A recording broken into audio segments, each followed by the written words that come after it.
சிறகடிக்க ஆசை 6ஆம் தேதிக்கான ப்ரொமோவையும் 7ஆம் தேதிக்கான அப்கமிங் ப்ரொமோவையும் பார்க்கலாம். முத்து மீனாவும் காலையில் வெளியே போனவங்க நைட் வீட்டுக்கு வர்றாங்க. வீட்டில் உள்ள எல்லாரும் நல்ல செய்திக்காக காத்திருக்காங்க. உள்ளே வந்ததும் ரவி பக்கத்தில் வந்து என்னாச்சு முத்துன்னு கேட்குறாரு. அண்ணாமலை, அந்த ஃபைனான்சரு பார்த்தீங்களா, ஜப்தி விஷயமாக பேசுனீங்களான்னு கேட்குறாரு.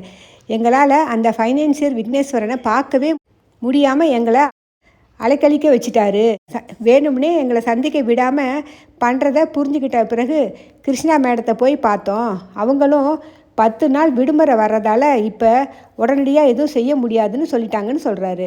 அப்போ நாளைக்கு நம்ம வீடு ஜப்தி பண்ணி சீல் வச்சுடுவாங்களா? இந்த வீடு இன்னொருத்தன் கைக்கு போக போகுதா? என்னோட 30 வருஷ உழைப்பு வீணாக போச்சா? நான் இந்த வீட்டை விட்டு போகணும்னா செத்த பணமாக தான் போகணும்னு சொல்கிறாரு. கவலைப்படாதீங்கப்பா, நானும் மீனாவும் யோசித்தபடி நாளைக்கு வந்து காலையில் அவங்க வர்றதுக்கு முன்னாடியே நம்ம இந்த வீட்டை விட்டு போயிடலாம்னு சொல்கிறாரு. இந்த வீட்டை விட்டு எங்கே போகிறதுன்னு அண்ணாமலை கேட்குறாரு. எங்கள் வீட்டுக்கு போகலாம் அப்படின்னு சொல்கிறாங்க மீனா.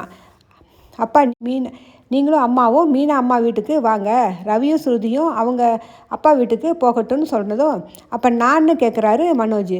நீ உன்னோட ஷோரூமில் போய் தங்கிக்கன்னு முத்து சொல்கிறாரு. விஜயா, என்னால் எல்லாம் அந்த குருவி கூடு மாதிரி இருக்கிற அந்த வீட்டில் எல்லாம் தங்கிறதுக்கு என்னோடய ப்ரெஸ்டீஜ் இடம் கொடுக்காதுன்னு சொல்கிறாங்க. அம்மா, இப்போ நம்மக்கிட்ட ஒரு குருவி கூடு வீடு கூட இல்லையேன்னு சொல்கிறாரு முத்து. ஆண்டி, நீங்களும் அங்கிளும் எங்கள் கூட வாங்கன்னு ஸ்ருதி சொல்கிறாங்க. நம்ம 2 பேரும் ஸ்ருதி வீட்டில் போய் தங்கிக்கலாங்கன்னு நம்ம ஸ்டேட்டஸ்க்கு அதுதான் கௌரவமாக இருக்கும்னு சொல்கிறாங்க விஜயா. அண்ணாமலை, நான் மீனா வீட்டுக்கு போகிறேன்னு சொல்கிறாரு. காலையில் எல்லாரும் ரெடியாகி லக்கேஜோடு தயாராக இருக்காங்க. அண்ணாமலை பூஜை அறையில் சாமி கும்பிட்டுட்டு புறப்படுறாரு. மனோஜ் அவரோட ஃப்ரெண்டுக்கிட்ட ஷோரூமில் தான் இனி தங்கிக்க போகிறேன், மெத்த தலகாணியெல்லாம் ரெடி பண்ணுன்னு சொல்கிறாரு. எல்லாரும் வெளியே வந்த பிறகு முத்து வீட்டை பூட்டி கேட்டையும் பூட்டிட்டு அவங்கவுங்க ஏற வேண்டிய காரில் ஏறிக்கிட்டு போக வேண்டிய இடத்துக்கு புறப்படுறாங்க. போகிற வழியில் பிளாட்ஃபார்மில் ஒரு குடும்பம் வந்து சமையல் பண்ணிக்கிட்டு இருக்குது.